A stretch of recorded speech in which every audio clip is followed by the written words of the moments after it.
Okay, boys and girls, so we are going to be learning about Industrial Revolution in our next Social Studies unit. On this screencast, you are going to be hearing a brief overview about what the Industrial Revolution was, what changes took place, and we're going to be looking at how we're going to move forward in this unit. So to start, the Industrial Revolution began in the late 18th century in Great Britain. The late 18th century means that it took place in the late 1700s. Since we are studying American history, though, we're going to look at how America was impacted by the changes that took place. Economic changes.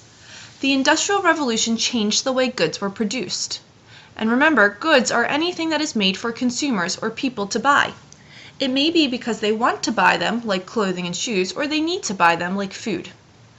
Items like textiles, clothing and material, used to be produced by hand on equipment like a loom.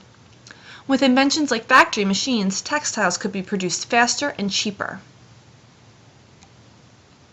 On the left is a picture of a person using a hand loom. This way took a long time to create the material.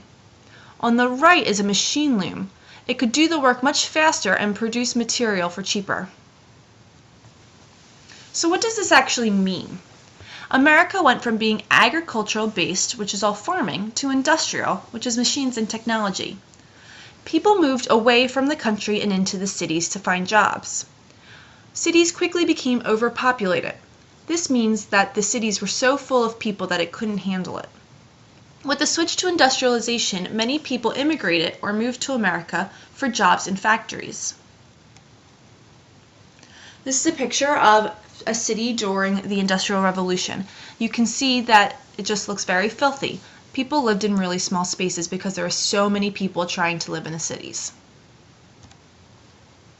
The factories. The conditions were not very good for people who worked in factories.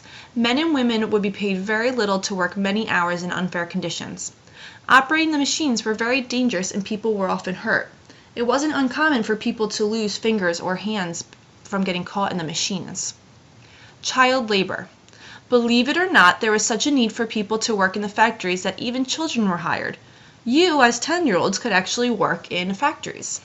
They were paid very little to work long hours in tough conditions.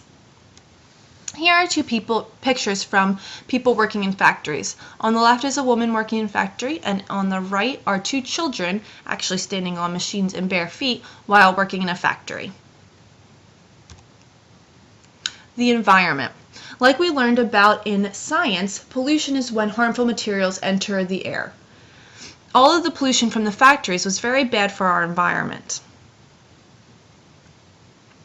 Positive changes. So even though everything I just told you seems very negative about the Industrial Revolution, there were many really important positive changes that happened, and they are still shaping our lives today. Inventions such as the light bulb, telegraph, and automobile were all created because of the Industrial Revolution and changes in technology. Moving forward.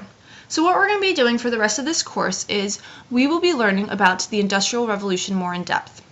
You are going to be conducting research with a partner on different technologies and how they affect us today. You are also going to be conducting a larger research project with a group on one of the following topics: most important inventions of the Industrial Revolution, child labor in the Industrial Revolution, immigration during the Industrial Revolution, or finally, city living conditions during the Industrial Revolution. I look forward to this course and us learning about the Industrial Revolution together.